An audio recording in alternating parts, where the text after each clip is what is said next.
want to make a confession before we get started on this masterclass. I'm not a natural networker. It does not come easy for me, and I'm certainly not at ease walking into a room full of strangers. Yet I've actually established a career helping others build their networking skills by understanding more about their own personality, or to put it another way, to focus on who they are, not who they aren't. Some of this might be new to you. For others, it will be a really good refresher. Later, I'm going to bring in my friend, Deanna Sleeper, to explore the concepts we've laid out. I hope she doesn't mind me saying it, but Deanna is a networking machine. She's currently an account executive at Salesforce, and if you think you're an effective networker already, I think you'll find our discussion more than worth the price of admission. So why is it important for you to learn how to network effectively? First and foremost, it's important because we change jobs quite often. According to the Bureau of Labor Statistics, working professionals change their jobs on average of 12 times during their career, with the highest percentage of turnover happening just as we start out. From the ages of 25 to 34, the median tenure at a job is 2.8 years. That number increases to 4.9 years between the ages of 35 to 44, and over 7 years between the ages of 45 to 54. Long story short, the days of joining a company out of school, putting in your 30 years, getting the gold watch, and hitting retirement, those days are long gone. And that might actually be a good thing. As it turns out, the results of seeking out new employment often come with a lot of benefits. Increased salaries and promotions, to name a few. But employees who are at the job for 2 to 5 years are in sort of a networking sweet spot. The research-based logic behind this is that if you're only at a job for a few months, you don't really have enough time to grow a cohesive network of second and third degree contacts. On the other hand, if you're in a role for too long, you're not expanding into job networks that are new to you. You're not meeting and putting yourself into groups where you're meeting second and third degree contacts. All of this is to say, good things can happen for those who embrace change through networking. The other really big benefit to active networking is that the majority of job openings aren't advertised, anywhere from 70 to 80% of jobs, depending on who you ask. So those who build and leverage their network connections are more in the know when new opportunities emerge. So they're ready to get their foot in the door, so to speak. It's difficult to find out about jobs that are hidden when you're not in the know. Think about it this way. The only way you can find out about the hidden job market is through people. You apply for a job online, you're in a pool of hundreds, maybe even more candidates. And technology is going through all of those resumes and deciding who is going to be interviewed, who is going to be seen by human eyes. Whereas a network contact has the ability to pull your application from that pile and put it in front of those human eyes. So that's why it's so critical to have your network, because technology can only take you so far. So that human connection is what can move you forward and faster. Speaking of technology, today social media and LinkedIn in particular make it easy to find these kinds of connections. Type a company into a search bar and the results will show your way to them in terms of who you're connected to, either on a first or second or third degree contact. If you're meeting with someone for an informational interview, ask if they have contacts they're willing to share with you. It sounds easy, but it does take preparation and organization. So we're going to talk about how you can get organized and prepared in order to make this network branch out for you. Number 1, make a wish list. Think about who you want to work for or who you want to learn about in terms of companies, industries, also the geographic area in which you're looking, and create a wish list for yourself. It doesn't matter if they're hiring or not. The question is, who do you want to talk to? You have the ability of looking at company websites, LinkedIn, get information, put it in an Excel spreadsheet, and create this wish list for yourself so that way you can be organized and you can be strategic in the way that you're going to start to create your network within those organizations. Because at the end of the day, that's the goal, hopefully, is to get that job within that organization, and you want to penetrate it through your network. So you want to use an Excel spreadsheet to track your outreach, enter the dates, times, locations of the meetings, the relevant notes, and your follow-ups. You'll want to check this spreadsheet regularly and give yourself reminders as to when follow-up should occur. And we're going to talk about follow-up in a minute. The second step is developing your career action plan. Good networking should be a give-give relationship and an effective use of both of your time. So before you go to a meeting, determine your value proposition. What competencies do you bring to the table? What is your experience and where do you want to be? What are the potential industries, functions, and jobs that you're interested in? And when you go into that informational meeting, knowing the advice that you're looking for, have your questions ready. If you walk away with 3 new ideas, this is a success. Number 3, be empathetic and interested. During your meeting, ask about their career journey and share your experiences, including academic, professional, and personal. Not too personal, but hobbies and other interesting tidbits that can be brought up. You may find that you have an alma mater in common, or a favorite book, or even a favorite movie. Ask about organizations they belong to and publications that they read. Also, ask how they prefer to be contacted in the future, because you will be contacting them in the future, and how often they'd like to hear from you. This will show that you respect their time. Number 4, ask for referrals. Don't be afraid to ask someone for referrals to other people who may be good connections for you. Most successful people enjoy giving back and sharing their knowledge and network. Again, LinkedIn is a good tool to see if people you know are linked to other people in the industry or a company that you want to explore. Number 5, follow up. After you send a thank you note, stay in touch without being too pushy. Again, this is where it's important to be a giver when making connections. Have you learned something new that could be benefit to their company? And maybe an effective social media approach to reach their target market, or a data analytics tool, for example? Did you attend an event at that professional organization they recommended? Did you connect with someone they know? This is where your meeting notes come into play and can be extremely helpful. So always write everything down. And if you still feel like you're at a roadblock when it comes to networking, here's advice on how to tackle some common symptoms of burnout. If you're saying to yourself, I don't have a natural network, the reality is that you do. We all have networks, but some of us don't even know it. Even if you're in high school, you have a network. You have teachers, coaches, friends, parents, their parents, relatives. Everyone has a network. Another way to build a network is to do something that you love, like joining a running club or sailing or painting, for example. You have an instant network of people who share your passion. Another example is volunteering for an organization that supports a cause that you care about. I joined a board to meet people and allow them to get to know me in a different way outside of my work in career services, and it was one of the best things I could have done for myself professionally. Another thing you may say to yourself is, I risk being rejected. Well, listen, nothing ventured, nothing gained. Every person you reach out to is not going to say yes to your networking request. But if you don't work hard, or if you give up, you won't get any reward. People are not going to knock on your door and say, hey, I want to join your network. Think about networking like dating. You have to put yourself out there and ask. You can also reduce the risk of rejection by using your network. Having referrals will increase your chances of getting your foot in the door. Another thing that you might say to yourself, networking is a lot of work for little return. Why would I do all this work when I get very little out of it?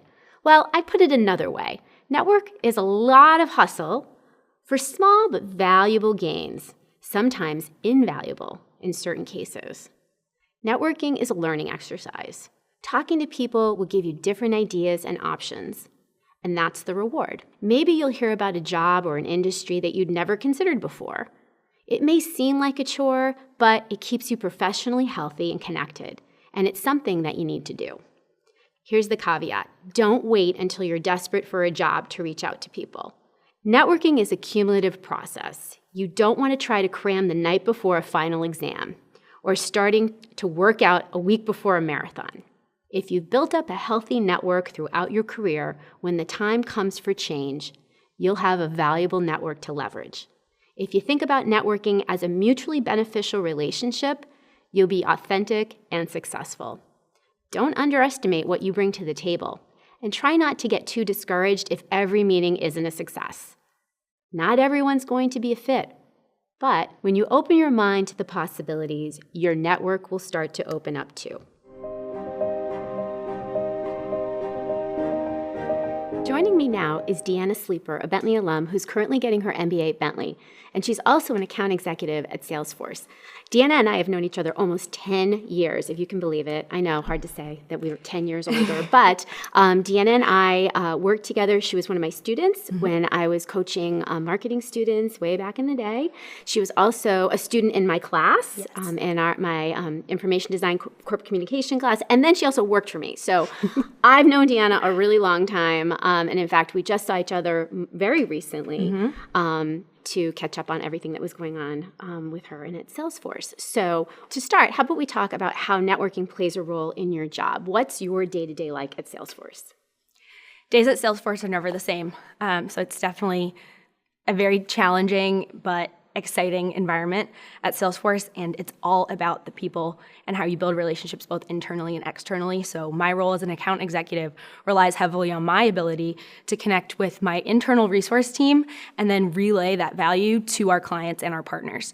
So if I'm not building relationships that I can leverage to help me provide better value to our clients, to help me build the relationship with the client to provide the best service possible, then I'm not doing my job.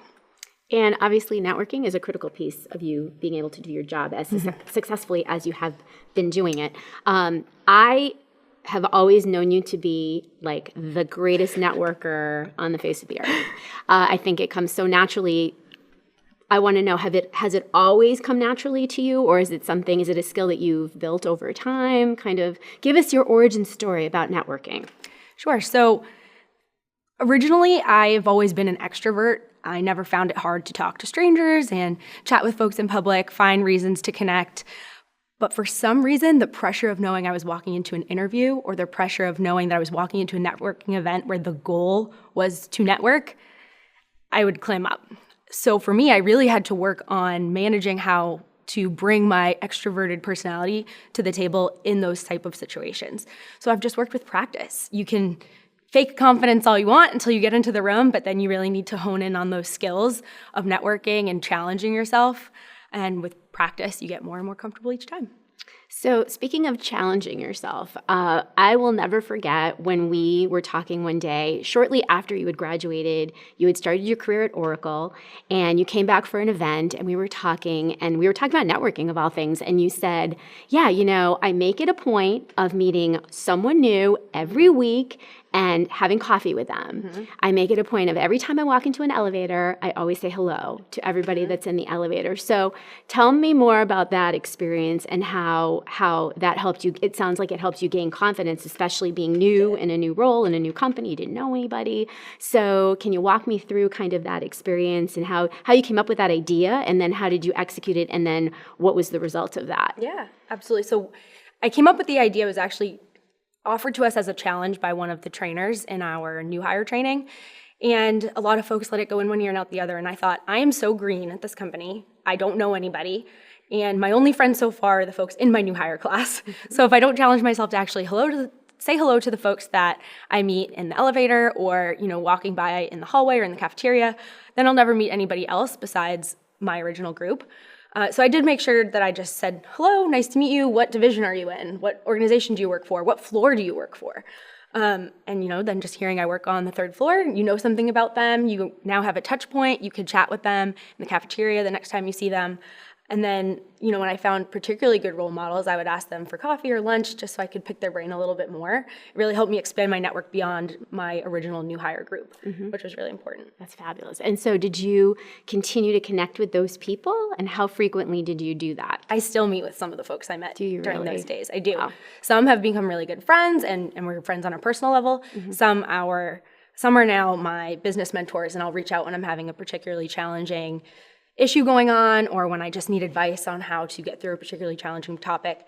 So I'm really thankful for those relationships. We still wish each other happy holidays, and it's important to have those. That's great. That's the goal, is to have those people out there in the world. And you're not talking to them all the time. You're not stalking them. You're not, you're not constantly in their faces, but you have enough of a relationship built that when you want to talk to them, you can. When you need to talk to them, you can. And there's no discomfort or awkwardness. Oh, I don't know if they'll remember me, because the relationship is truly there. So it may have started as a business relationship, but now it's kind of blossomed and become more of a friendship. Exactly. Did you find yourself doing a similar thing when you started at Bentley? Absolutely. I mean, I've gone through a few different career changes in my life. I'm a recovering lawyer, and when I decided that I couldn't be a divorce lawyer, which is obviously why I couldn't keep going with it, I had to start again. And I didn't know anybody in the field. I didn't know anybody in education. I didn't know what to do. And so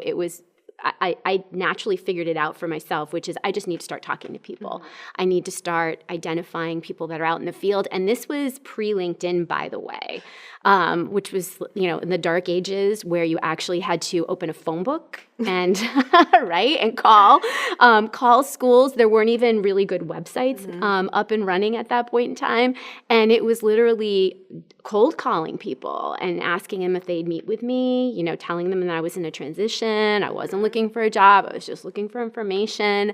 And surprisingly, they were open to talking to me and kind of giving me the insights that I needed to figure out how to make that transition. And then, from there, every time I've needed to move on or any time that I need some support, I always go back to those relationships, or I always go back to the beginning in terms of, okay, I have to practice what I preach, which isn't easy, but it definitely needs to happen, and you need to continue those relationships. Again, it's not like you can't just create the relationship and then walk away from it. Right.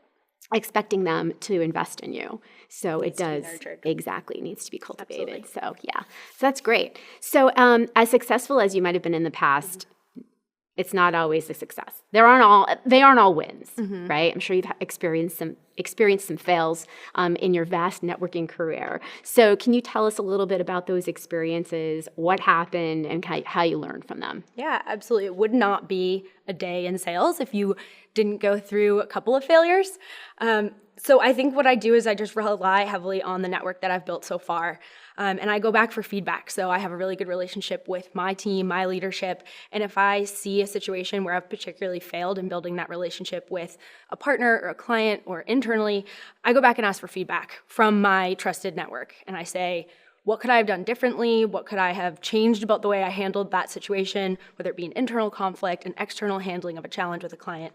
And I can trust my network to be honest with me and give that feedback. And then I do the best I can to pull it into next time. Doesn't mean I always execute flawlessly, but at least I have them in the back of my head as tips to share in the future. Right. That's fantastic. I mean, for me, the fails are always, and it's not necessarily for me, but for the world, it's the worry that they're not going to respond, right? So you put the fishing pole out and you don't get any bites, or even worse, they give you a hard no. They're just like, hey, I don't want to deal with you. And it can be really discouraging and really hurt your ego in a way that makes people not want to do it.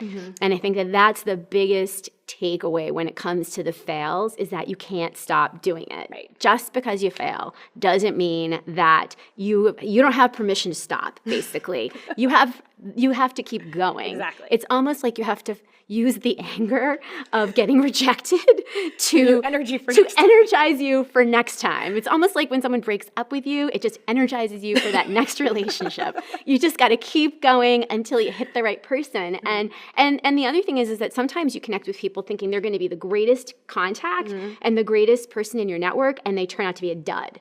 Right? And they enjoy the relationship, and they're like, wow, I love talking to you, and you're great. In the back of your mind, you're like, yeah, this is totally not working for me. But that's okay, because that person may know other people who might be closer to what you're looking for. So, when I talk to my students, and I say, oh, you should reach out to somebody in this company. Oh, well, they're not doing what I want to do. So what? You should reach out to that person and talk to them about the company. And, if they're talking about finance and you're interested in marketing, what you just said, fake it till you make it. Yes. Act interested. I'm loving everything you're saying. It means something to me. And then even if nothing they said has any relevance to your objectives, that's okay. At the end of the conversation, ask for another referral, and hopefully they'll move you closer and closer to the people that you really want within your network. But you always want to keep them close. Exactly. Right? Because again, you never know who they may know. You always learn something from the conversation. That's right. Exactly. So Yeah, absolutely. So what would you say are the biggest misconceptions about networking? Or to put it another way, what are some of the pitfalls? I mean, we've kind of already started to unpack that a little bit in terms of the pitfalls of networking effectively. So we've talked a little bit about, kind of that rejection factor and how do we bounce back from that. But what are some other pitfalls that you have experienced? So after not giving up. So that's number one. Don't give up. You might get ignored 99 times, but if you get responded to once, that could be the connection you need for your next big career break, your career transition. So once you're through with that and you're actually reaching out consistently, something I see a lot in our day-to-day is it's not genuine. So you need to genuinely be passionate about the questions you're asking. You need to genuinely be curious about the responses to the questions you're asking. Too often I see folks come in for interviews and they are listening to respond versus listening to hear. And it's something we see so common. Yes. And they'll ask, where are you from?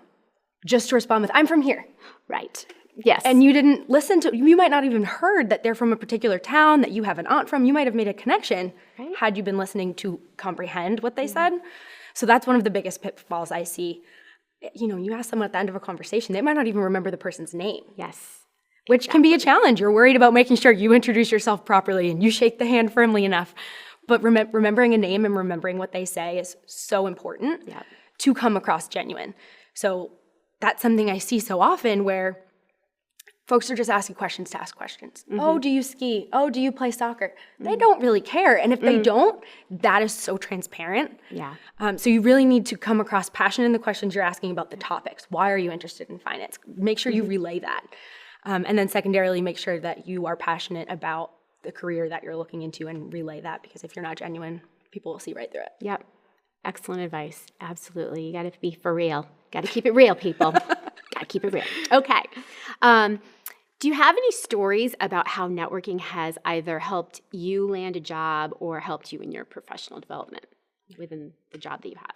I think I have unlimited stories because I don't think I would have gotten a single step into my career.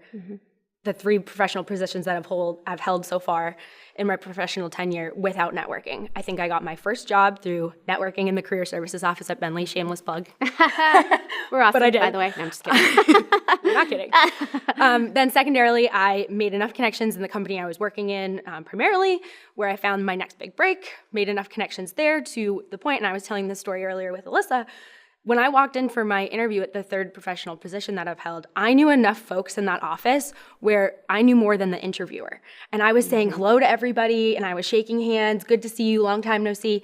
And that alone gave me a good, confident ground to open up my interview with. I walked in, and instead of just being a regular old list, a name on a list, I was someone who had connections in the company. And for the role I was going for, internal connections was going to be really important.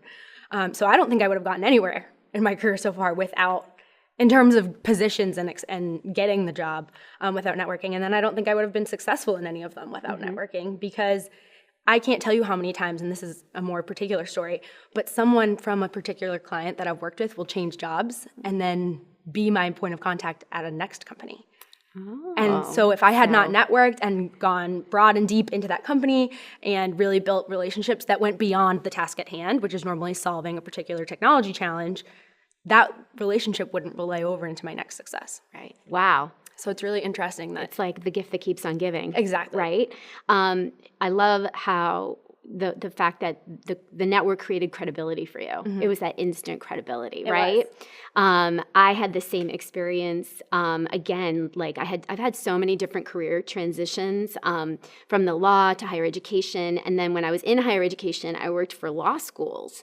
And I wanted to go into undergrad. And for some reason, they just saw me as just an alien from another universe. They didn't recognize that what I was doing at a law school was what I could be doing at an undergrad institution. And so I'll never forget when the reason I found out about the opening at Bentley was through a networking contact who worked at another law school, transitioned out, went undergrad. She happened to work at Bentley. I reached out to her when I was ready to make the same move. We had coffee, and she said, well, we don't have anything right now, but I'll certainly let you know if something opens up. And sure enough, about a month later, and she even said, I don't expect anything to happen forever. everybody's very happy where they are. I'm like, okay, that's fine. Anyway, about a month later, the job opened. She sent me an email. She said, we've got this opening. If you're interested, let me know. I'll put in a word. And so I applied. And then crazily enough, one of my coworkers at the law school I was working at was friends with the woman I was interviewing with. Yep. Her neighbor was her neighbor. And it was like, I'll let Ann know. And then Ann told Susan. And then Melissa told Susan. And then a guy that I worked with at my other law school, he was best friends with her husband. And so I walked in and it was a love fest from the beginning because she had all these people that had already gone up to her and said, oh, you should really talk to Alyssa. She'd be great for the position. Exactly. And the conversation was just so much more engaging, and it wasn't, to your point, I didn't have to sell myself. I didn't have to get past I have credibility. The credibility was there, and it kind of had nothing to do with what was on paper. It was more about the people who knew me and who could vouch for me. And then a funny little side story on this is that when I got my offer, Susan called me at 6:00 on a Friday night or something, and she said, I'm with Adam, and when I told him I was going to hire you, he told me to call you. And I thought, this is nuts, because Adam's the one that's telling you to call me, on a Friday night with my job offer. Right. And he's like, this is so great. And so I hadn't talked to Adam in about maybe 5 or 6 years, and yet Adam was still in my corner because he was in my network. So that's the power of network, and how all these people from all across your life can come together in one beautiful constellation to create those opportunities for you. And that's a really big point. I think it's important to know that when you're having a conversation with someone, don't go in with a goal of getting a connection to the job of your dreams. Yes. You might learn something that might not come in handy for 5 years, but you made that connection, and therefore you know the piece of information you need. You know the right people to get the information you need ahead of a job interview, so you go in well educated. Yeah. But I think often I see folks saying, well, he's not in the department that I want in, so I'm out. So I'm out. Exactly. And you never know that your neighbor might be the person that helped you get a job in the future, so make sure you're always making relationships and networking and chatting with people, even if they're not just strictly in a business world. Yes, it can absolutely. Be anybody. It can be your parents' friends. It can be your friends' parents. It can be anybody. Yeah, yep, absolutely. You never know, which is why everybody is in your network. Exactly. Everybody. So what advice would you give someone who isn't confident in their networking skills in terms of follow-up, next steps? Again, you were a student once, and it's not an easy thing to talk to strangers and to develop relationships with them. So what would you recommend to someone who's really uncomfortable with this whole thing? I would say nobody is. It's not natural for anybody to walk up to a stranger and introduce themselves and put out a firm handshake. So we're all out here doing it. We're all out here putting ourselves into uncomfortable situations. But the worst that can happen is they say not at this time. That's the worst that can happen. Nothing bad is going to happen to you by reaching out to somebody. Hey, I'd like to learn more about your position, more about your career, learn more about your company. The worst that can happen is they say no, or you get ignored. What's the problem? Right. Move on to the next person. So my biggest advice is to not get too worked up, not get too nervous, and just put yourself out there for the initial outreach pieces. And then once you've made that connection, the follow-up. Yeah. Because you might just be one really small part of that person's plate for the day in terms of follow-up, or if you ask for a connection, can you send me a warm intro to your boss because she might be hiring? You're 1 minute of their huge day. Right. So send follow-up and reminders and thank yous because they took a piece of their time, which I'm sure they're very busy, everybody is, to dedicate to you and your career. So send thank yous, send follow-ups, and eventually you'll get that value add that you asked for. Absolutely. And the follow-ups are so critical, and also that kind of nothing ventured, nothing gained mentality. You have to keep going. I talk about how it's like dating. You just, you have to kind of keep going out there and putting yourself out there to have the relationship, and not every person is going to want that relationship with you, but for every one person that doesn't, there'll be someone who does. Right. And that's great. And, what I suggest to people who have difficulty networking. And by the way, I am not a natural networker at all, even though people think I am. I'm not. You certainly I really fake it well. Is to be really have a plan, and also keeping track of what you're doing can help people kind of stay on track with what they're doing. So keeping, maybe an Excel spreadsheet or something, and I talked to this person, and I'm going to talk to them this time, and I'm going to follow up on this. So I think that helps people, and like giving themselves like maybe small goals. So I always suggest, okay, so every week you're going to call 5 people, or you're going to send an email to 5 people asking for an informational meeting. And the goal is to get 1 scheduled, and that's it. And if you can get 1 scheduled, and you've done this over the course of, a couple of months, it's 8 weeks, you will have met with 8 people, right? And then when you meet with that person and you have your conversation, and then you ask that network building question of, oh, do you know anybody else who you think would be helpful for me to talk to? And then they say, yes, you should talk to Deanna. And then I reach out to Deanna, and like you were saying, that warm contact. Well, Alyssa suggested that I reach out to you, Deanna. And now Deanna's like, of course, because any friend of Alyssa's is a friend of mine, and I will talk to them. Exactly. And that's how it works. And so you move away from that cold calling, which is what everybody hates, which is what everybody uses as the excuse not to do it, is that cold calling. I don't want to cold call people, but the truth is that you don't have to do a lot of cold calling to get to the warm calling. And the warm contacts are the ones that are really going to be the most beneficial to you, right? Eventually you start chipping away at that 8 degrees of separation. Exactly. Connected, and you build your little web of networks.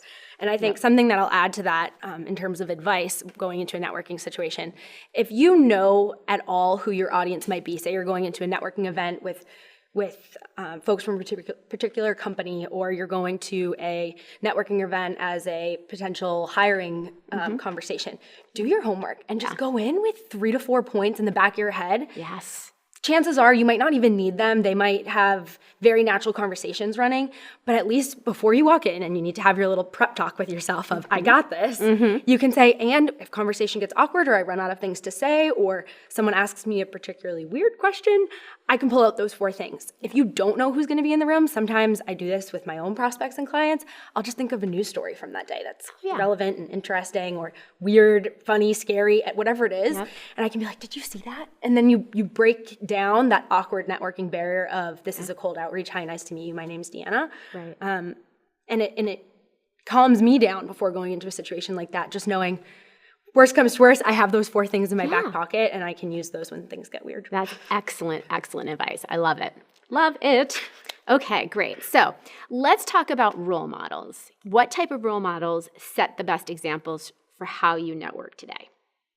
So I find that a really interesting question, because I don't know that I can pinpoint one specific person that has been my role model for networking. I think it's kind of something where throughout my career, I've picked up nuggets and tidbits from different people that I've seen doing something really well along the way. Okay. So I might see someone make really good personal relationships. I might see someone really dedicate themselves to customer service, and therefore they're making their networking relationships that way. And I feel myself getting inspired from them, week to week, kind of like one-off basis, but I might say, that person made a connection where that person's now in love with you. And what did you do that I could be doing better, whether that is the customer service relationship, whether that is the offering personal stories, whatever it might be. I don't think that I have one particular person. I think that I see role models who have built successful, strong networks throughout their career, people who never forget to send a thank you card, people who never forget to wish you a happy birthday or a happy anniversary at your company, your work anniversary. Yep. And it's little tidbits like that I pick up along the way that I now view that person as a role model, because she made a great relationship. He made a great relationship. Yeah, so I would say it's that for me. What about yourself? So for me, it's kind of identifying people who are around me all the time, who are really good at it in terms of, I know this seems very counterintuitive to what I do for a living, because I hate networking with the passion of 1,000 suns, and I'm not the person that will walk into a room full of strangers and want to meet everybody. In fact, I'm the person that wants to walk into the room and find the people that I know and spend my time with them. Right. And I could spend the entire time with them and be perfectly happy, which is completely contrary to everything that I've just told us all about and we've been talking about. And so because of that, I like to go into those situations with people who are naturally good at that, who really want to meet everybody and who are good at not only walking into a room and meeting everybody, but who want to naturally bring me along for that ride. So we'll walk into a room and they'll say, oh, hi, so-and-so, this is Alyssa. And now in my mind, I have the relationship and then I can go from there. That's all it takes. Yeah. And it's funny because, but everybody is different, So again, it's kind of like, you don't have to be that natural person that walks into the room and wants to be the life of the party and know everybody in order to create your own network and to create those relationships with people. I've realized for myself that I like to woo people or win others over in mass. Like I like to do presentations, and that's how I connect with people. Mm-hmm. And then they come to me one-on-one and then want to start the relationship. Mm-hmm. So it's this weird like networking cry that I make to everybody like, hey everyone, I'm here to the world. And then they come at me on this more individual level, which I'm comfortable with, and I'll move from there. So I think it's important to know kind of those people who are around you, or if you know you're going to be walking into that situation, to kind of say, hey, you want to come with me? Right. You want to be my buddy? And that's another thing, having a buddy. So even if you're not, you don't have that person and you've got someone who kind of feels your pain when you're walking into that situation, having that buddy and kind of saying, listen, you need to hold me accountable for meeting people tonight, right? I'm not going to let you walk into this room and only talk to me. Right. Like you're going to have to walk around and talk to people, and then we'll come back together. And then see you in 25 minutes. That's right. That's right. I don't want to talk to you for 20 minutes. And when you come back, I want you to report to me who you've met with and who you talked to. And that's another kind of way, especially for people who need processes in place. You know what I mean? Need a plan. They're not particularly spontaneous, and they need to know exactly what to do. So you can, again, kind of come up with those game plans before you walk in the door. So whether you're with someone who's really good at it or with someone who's just like you and who's not feeling it either, you can kind of, you know what you're supposed to be doing. Support each other, challenge each other. So we can do this. Exactly. And if it goes terrible, we'll meet you in 20 minutes. If it goes great, we'll meet you in 20 minutes. Exactly. And if you're competitive, you can be like, listen, I'm going to have 10 people and you're only going to get 9. So, there's lots of ways to work it. But so those are kind of the people that I would be looking for. Yeah. So how much has networking played a factor in your career? Do you think that the role that you are in today, do you think you'd have it if you hadn't networked the way that you did? Absolutely not. I wouldn't have made it even into my first job out of college if it wasn't for the networking and the putting myself out there and the making connections. I think it starts at your very first interview. You might not even want that job of your first interview, but now that's someone in, understandably your field, your industry that you're selecting to go into, that has offered a piece of education about that field to you. You've offered a piece of yourself to them. So it starts day one. And I don't think I would have made it through the career evolution that I've made so far into what I've now proudly proclaimed as my dream job, because I'm using my degree, I'm using my skills, I'm in a field that I really love. And without networking, I don't think I would have succeeded enough so far to be put in the position I'm in today. That's amazing. And it's working, so we love it. Yeah. We love it. I love it. Thank you, Deanna, so much for your time today. Thanks for having me. You are truly one of my networking role models. So You're my networking well, thank you very much. So mutual admiration.